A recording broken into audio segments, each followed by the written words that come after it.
Hey, besties.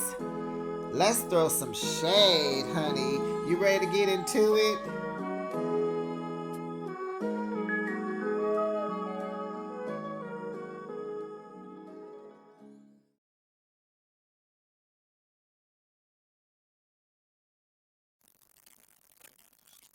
Y'all know I'm from the Bay Area, and I just loved how Bronwyn mentioned Oakland. Her father was the recorder at the Mormon temple in Oakland. It sits in a very prestigious part of town in the hill. You can see it from miles away. And growing up, it was a joke that people used to say that was Disneyland because they lit up at night. It was so pretty. And then you heard her mention San Francisco too, because when she went to Milwaukee, she sent Gwen to San Francisco to visit her parents. So, hey, big ups to the Bay. And speaking of the kids, I just noticed how Georgia was dancing at the hip hop class. Go girl, but practice, practice, practice. And, Gwen, she's so mature for 17, almost 18 years old. And looking at Robert Jr., he needs to get in rehab. But we already know to date, he went to rehab like 2 weeks ago. I think I read that. So yeah, we see. It was hard to see, but let's get into it. Hey, besties, welcome to Behind the Shade. Let's throw some shade and get into another episode of The Real Housewives of Salt Lake City. I wrote the season number down. It's season 5, episode 5. Just what I thought. Okay, how about you guys rate this week's video? I'm giving it a 10. I'm here for I loved Gwen in this moment, and Bronwyn is bringing it. She's clocking in, honey. Love it, love it, love it. Oh, let's get into it, honey, because I got some notes. Don't forget to like the video, besties. Like the video. Make sure you're subscribed to the channel so you'll be notified the next time I post a video. Whew. So the girls are back from Milwaukee. Meredith, who we do not see after this little short scene, she meets with her rabbi and they're doing some chanting. They're going over some songs because she has to sing in public. Now, Brown goes to meet Lisa. They're back from so on their way back from Milwaukee, they are at their connected flight in the airport. And so Brown made a face. And so Lisa told her, "Oh, you look just like your daughter when you did that." And so Brown was like, "Well, I never heard that. Most people say she looks like her dad." So Bronwyn shows Lisa the only picture that Bronwyn has of the baby daddy. She shows Lisa, a picture of him. And Lisa, you know how she goes into her voice. She was like, I know him. I know his family. I'm close to them. And they cannot believe that the world just got much smaller. They cannot believe it. So we learned that Gwen's father, I'll refer to him as Brown's baby daddy, he passed away when Gwen was turning 2. Like right after she turned 2, he passed away. But his family did not accept the fact that they were 18 years old and she was pregnant. He took her to his family's house to tell them the news, and they lived in a small town and they're Mormon. So there was a shameful conversation, Bronwyn said, and she said she could not even repeat what was said, but pretty much they wanted her to go abroad to finish college and give the baby up for adoption. And it's like, what? That is a lot that you want an 18-year-old teenager to do. You think she should be by herself and alone away from family and friends?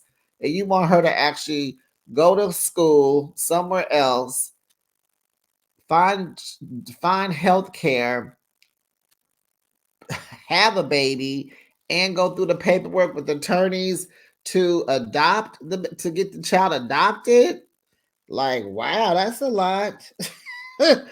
And I just have to wonder, and it takes me back to wondering what happened to the baby daddy. Like, why did he pass away so, 2 years after he learned he was having a baby? Like, this is a lot of pressure that his parents are putting on them. Like, this was a lot. And I wonder, do they feel like this is their karma? These old strenuous religions with all these rules. That does not have nothing to do with God. Like, what does all this have to do with loving God? You are denying the fact that you have a family member coming. You have a grandkid coming. You have this girl come. You have Bronwyn, and your son got this girl pregnant. You don't feel like you need to talk to her family and figure out how y'all gonna do this together. And you wonder why he passed away. I bet you he OD'd. I bet you he OD'd. Because this is pressure. So leaving the family's house, Brahman knew that she was going to be alone and they were not going to be a part of her life or Gwen's life, not even the daddy. So she moved back home, and her family wasn't happy about her being pregnant either. So we learned that her dad was the recorder at the Mormon temple in Oakland, and because they lived in San Francisco, I'm believing. And so her dad called his dad, and do you know his dad never called her father back? It's 18 years, and he is still waiting on a call back. Boy, them people are something else, and you want to call yourself godly people. Like, this is not godlike to me. It's just not. And all you hardcore Mormons and don't come with me with all that. I am faithful. I got my relationship with God. Okay. So then Brahman found out on Facebook that the baby daddy passed away. So they were like, there was no communication after she left that house, I'm sure. I wonder, did he take her home? Or, wow, this was a little heavy for me. I'm just like, oh no, she's been through so much. So Lisa calls the grandparents. And, she told her what happened at the airport and all that. And so she asked them, was there any chance of reconciliation? And so the grandmother said yes. So they're like, oh, after 18 years, and I'll tell you what the grandmother said later. So Brahman told her daughter, the daughter is shocked. And of course, she's curious to get to know them because she doesn't know anything about her dad's side of family. And Brahman said this is going to pain her because of all that she's gone through, right? Because, she has strived so hard to give Gwen a life to where she would feel complete and whole without having the father side. Tearjerker moment. So Whitney, Heather, and Brittany go skiing. Child, I had to stop the TV, go get my fuzzy socks, my blanket, and my tea. Y'all not gonna get me sick again watching all this snow. I am not doing it. I am actually going out of town tonight. So yeah, I can't be sick. So Heather shows Whitney. That's not even what happened. Anyway, I'm gonna keep going. Oh, I don't know what part of this. Wait, okay. Okay, yeah. So Heather shows Whitney the video that Brittany sent her of Jared sending her 4 dozens of roses and a card. And so Brittany was saying how she feels like she needs to hear him out. They're trying to reach their closure. And she's really mad at Lisa now when she thinks about it, how snarky Lisa was and how smart she was being, and how evil and mean she was being to Jared on the trip, because she was doing all the texting. And so just Brittany feels like Lisa is way too invested. Girl, you are too invested. Jared is not even invested. You're too invested. So speaking of Lisa, Whitney tells them, honey, that she got a call from the hotel in Milwaukee, the guy that owns the Kent guest house. Honey, there was a prism necklace left in Lisa's room, honey. Lisa didn't even take the cheap Alibaba piece of jewelry with her. Whitney feels hurt. She said this was the biggest FU ever. She's hurt because, she was going hard on Meredith about her jewelry business. And Heather tells Whitney, well, Lisa told Meredith about the Alibaba. Meredith told me, and I told you. And she's like, what? So, Whitney was like, I feel like this is personal. And, Lisa's still mad at me for me calling her a villain on that podcast. And so Heather's like, yeah, it does feel personal. So, child, over there at Mary's house, Robert Jr. is high as a kite. He is it's clear he on drugs. Yes, he is, because they just put him in rehab. He just went to rehab, but and child, he went to rehab because he had recently tested positive for the white stuff, that a lot of celebrities do.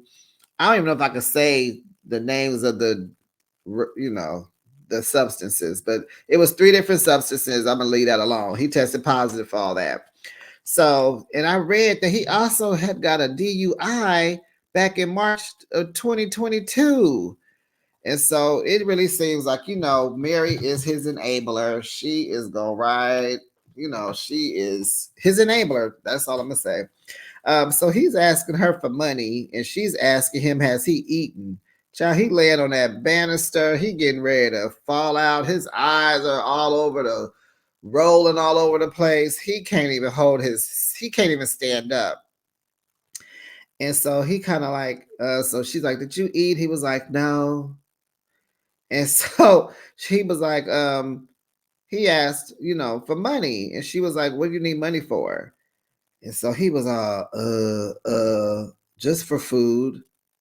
He is loaded. He can't even get his words together. And so she says, it's going to be used for good purposes, right? And that right there told me she knows he's on drugs. She sees he's on drugs, and she's not doing anything about it. When he rolled his eyes over, rolling his eyes, I would have called 911. I am not kidding. It's like, are you getting ready to OD right in front of my face? He couldn't even ask for the money right. He don't want to eat. That boy ain't 8 years. So she going to her little, well, you know what happens when you don't water the plant? His eyes is rolling the back of his head. And she said, what happens? He said, it, unalives itself. I'm like, girl, Mary, call 911. He looked like he was getting ready. Child. So Angie picks up Mary. Angie car smell like onions. She's in a Lamborghini. They go hip hop dancing, and Heather's daughter is in there in the class too. It's a young people's class, and they're in there with all these youngsters. They're the oldest people in the room. So they, after the class, they talked about Lisa commenting on her daughter in that whole exchange. And so Angie prides herself on being a great mom because she didn't have that growing up with her mom. So her and Lisa were really close. And, she just said Lisa went low. So, and I agree. Angie points out that, they get into it. Angie pointed out that Lisa gets into it with everybody. Like production had a picture chart. Everybody on that picture chart, I think it was 8 ladies, all of them. She has got into it with everybody. And so she just says, Lisa is impossible. Heather says it's her fault that her and Lisa aren't close anymore because, Heather is riding hard for Lisa, honey. So Heather tells Lisa at the salt baths that Angie is talking mean crap. She's mean, and she's making big digs at Lisa for not, letting the video games babysit Henry and all that, versus how hands-on Angie is with her daughter. She's present in the moment with her daughter. And yes, she doesn't have time to be on the phone with Lisa from breakfast to dinner. She has to go. She got mother duties to do, So what she's saying is Lisa over there can talk all day long because she got a son, and she, he on the computer all day. And now she has time because he playing video games all day. So Heather says Angie can't take time away from her daughter to be Lisa's friend. Shut up, Heather. Shut up. So now Lisa is hurt, and Heather is just being super messy, honey. So Whitney finds out from her podcaster friend that Lisa is behind starting the Alibaba rumor. But yeah, Heather just told you that. So what about your friends? What we gonna do, Wendy, Wendy, Wendy? Did I say Wendy? Whitney, Whitney, Whitney. What we gonna do? So I guess that's where the title comes in, Whitney Drew and her clues. That's from Murder She Wrote. Ooh, that's from the show, and her name was something Drew. Okay, if you know, you know. So Britt, honey, meets up with Jared, and he is nice on the eyes, honey. I was like, okay, hi, hi, hi. But he does give narcissistic vibes. So she over there melting like butter. Child, that's the problem. This is the problem. Girl, you get all wet in your panties and you can't look him in the eyes, and he just met. Some people can do that. I understand. Some people can do that to you, but you got to hold strong, Brittany. You got to hold strong. And that's what Lisa was trying to do for you.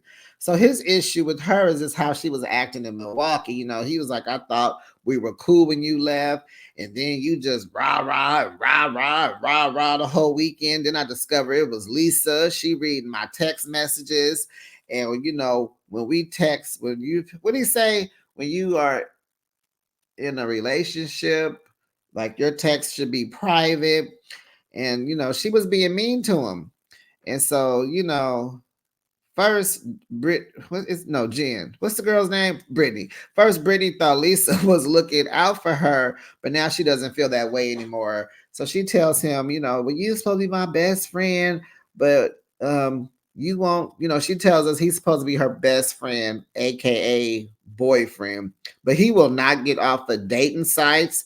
When he holds her hand until he see a cute girl coming by. He drops her hand, and he don't post her on his social media. So, honey, it's not real, besties. When the man don't post you on his social media, girl, it's not real yet.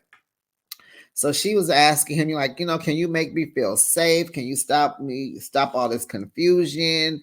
And he pretty much tells her that he's doing the best he can. And she looking like, what? And he like, he looking at her like, what? And so he's like, I don't want this to end. And it's like, what is it? What don't you want to end? I think he said relationship. Those are the words that's getting her in. He's stringing her along. So I don't want this relationship to end. And then he was like, I'm a good guy. Come on, Brittany, I'm a good guy. And he said, well, I guess it's not enough. He told her, I guess it's not enough for you. And he says, like, I think we just don't understand each other. And it's like, okay. And then he just tells her, well, let's just put a pin in it. And I'm sitting here like, well, what does that mean? What do you mean put a pin in it? Have you guys broken up, or are y'all gonna talk about this later? I'm confused on what put a pin in it means. And she says, okay. What do you mean, okay? Talk your talk. Ask for clarity, and then you end it and you walk away and sashay away. Girl, you talking about okay. Oh, so they'll be back on. They probably back together now, child. So Bronwyn and Gwen, they have a sit down. The dogs are all around, all these boxers. I thought I was looking at the same dog. It's 3 different dogs. I thought it was 2 because one had on pink, one had on cream or tan. But it's 3 dogs. They get their cookies, and so they sit down. And so, they talk about her finally meeting her grandparents on her dad's side, So Gwen, like, she's like, I wanted to meet them, but the grandmother said they'll meet her only if she's ready to accept them. And I'm sitting here like, what? Excuse me? You want to be accepted, but you did not accept her? You want an 18-year-old to accept your old butt This is someone you rejected all of her life, cut off. She knows no one. So let me get this right. You can deny her, you lose your son. She's the only thing that you have of him that is living and breathing. And after her dad passes, you still didn't want to be in her life. That didn't make you want to go reach out and apologize to Bronwyn and start a relationship at 2. You would have been safe then because you would have had 16 years of relationship. Losing your son didn't make you want to reach out to these people? Girl, bye. You got me messed up. Nope, we not doing. I'm good. Nope, I'm good. And Lisa, I don't even know if I would be cool with Lisa either because you ain't finna be going back telling them people nothing about me. You know what I'm saying? Hold on, y'all. I gotta take a breath because that just rubbed me the wrong way. Golly.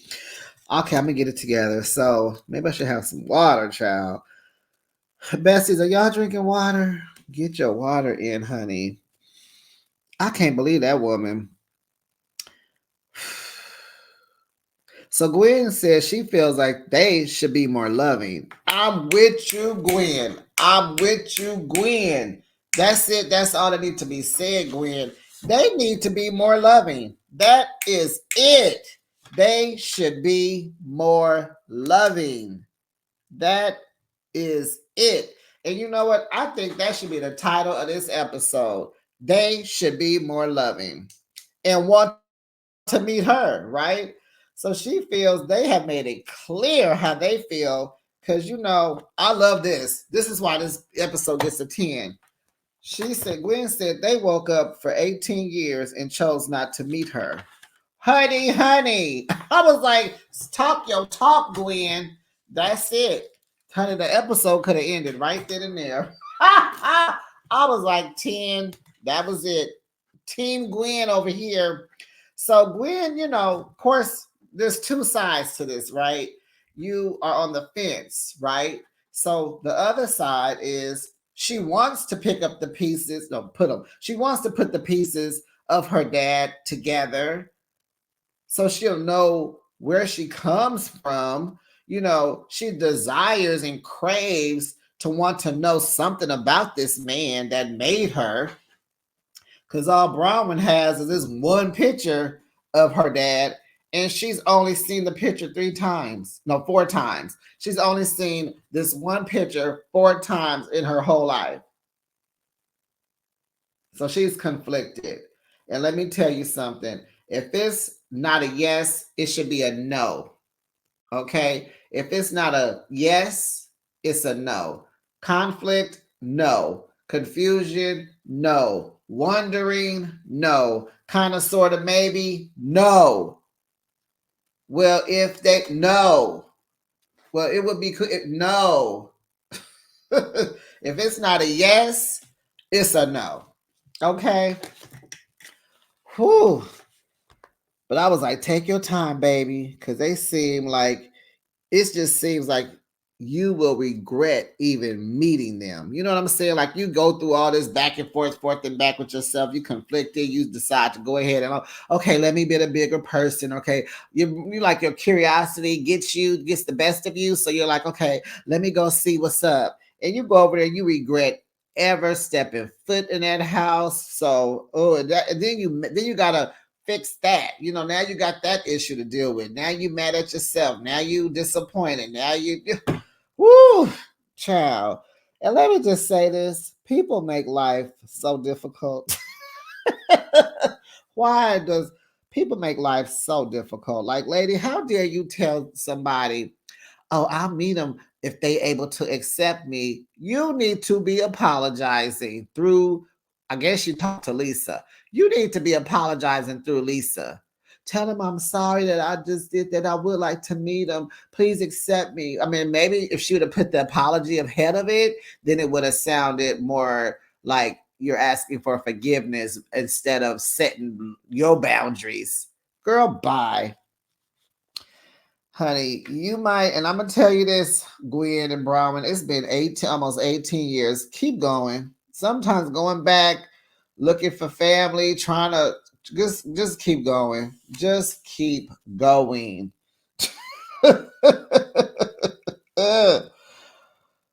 Whew. Heather, Lisa, Brittany, and Mary go ziplining. Child. Why these skinny women like being in the snow all the time? And you never hear them complaining about being cold. I know they're bundled up in all the best designer names of everything, but it's like skinny people always cold and always complaining about the cold. It's just funny that they always film Salt Lake City in the winter. Like, golly. And they do all things outdoors. These women are always outside in the snow doing every adventure, every activity in the snow. They come up with all kind of stuff. I mean, man. Whew. So after they do their zip lining, child Mary was all here for it. I thought she was gonna be like, I'm not doing that. She actually loves zip lining. They show clips of her doing it in Jamaica, and she said a Disney cruise. And honey, she loves a good old zip line. And honey, so after they did that, they survived. They set up the table out there in the snow, to have lunch. And I can't remember what. Well, wait, what did Mary say? You actually brought a table out here to. You got all that. Something she said. She always funny without being funny. So, honey, Brittany let Lisa know that she's mad at her because she caused the rift between her and Jared. And so she's like, "What?" She's bamboozled by like, "What? You mad at me? I was helping you." And we all know, Lisa was grabbing her phone, texting Jared back. Um, Lisa, is like, we were calling him out on his bad behavior, and we were laughing about it. And she said, "But you were being so mean to him." Oh gosh. Oh gosh. He deserved it. Lisa said, "How do you know?" What do you mean, how do you know? Because you told us, nutbag. You didn't broke up with this the 17th time. Y'all on y'all 17th time going back and forth. It's not you, it's him. What do you mean, how do we know? You just told us he stay on the dating sites. He still flirt with women. He don't, you didn't told us. He do all the things gigolo. He is a player. You told us all the things that constitute him as a player. Old school gigolo. Gigolo. And so why? Because he won't call you his girlfriend? You need to run from him. She can walk. She can walk. She ain't got to run. All he gonna do is what he just did. Lured her in with 4 dozen of roses and a card. And so she's like, we may be done forever. And Lisa is confused because they built her up so she could walk away from this. And now here she go.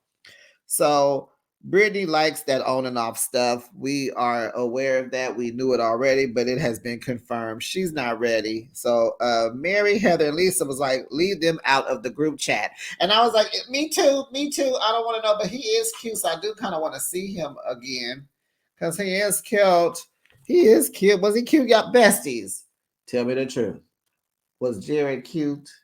On a scale of 1 to 5, what do you give him? He get a 4. He gets a 4 from me. 4.5. He was fun. He was cute. He was fine. I get it. But Brittany, you are too old to be putting up with stuff because of looks. I mean, he do look good. Yes. He was cute. He was nicely dressed. He looked better than you. What did you have on? A tank top, some leggings, and a fake fur jacket with an ugly purse? Like, what? Girl, you were supposed to come to that table in a beautiful dress with the things out, with the boom, bam, boom, girl. But you didn't do that. So anyway, so they said, leave us out the group chat. So the conversation goes from that to Mary seeing Heather's daughter at the hip hop class, and they're like, you was there. Uh-huh. You didn't say, uh-huh. She said, yeah, I was there with Angie. And it goes left. Here we go, y'all.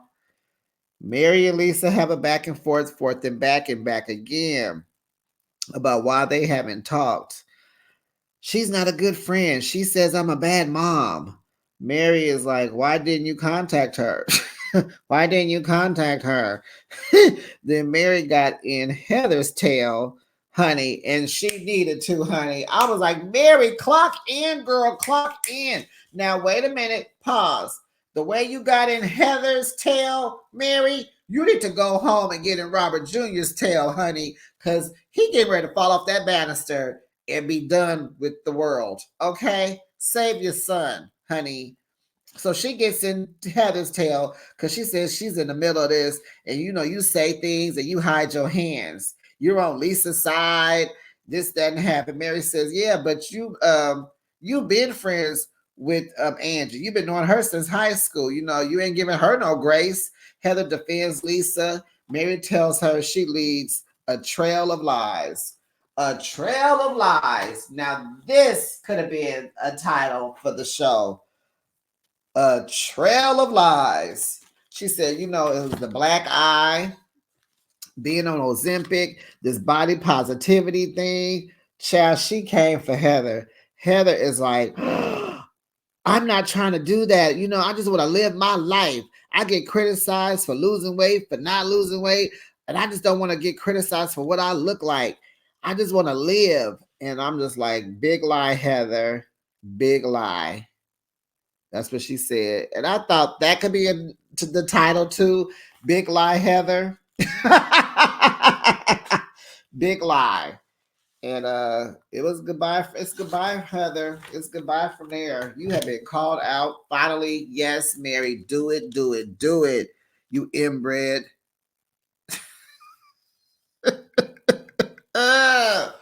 Besties, that was the end of the episode. It's a to be continued, right? I think I remember. Was it a to be continued? I'm confused because I watched Orange County after I reviewed this. One of these shows is a to be continued. Let me look. Maybe. Oh, it won't. No, it's not a to be continued. It must be OC. Yes, OC. Child, I normally don't watch the previews for next week, but I did. Salt Lake City gonna be up. It's going down next week.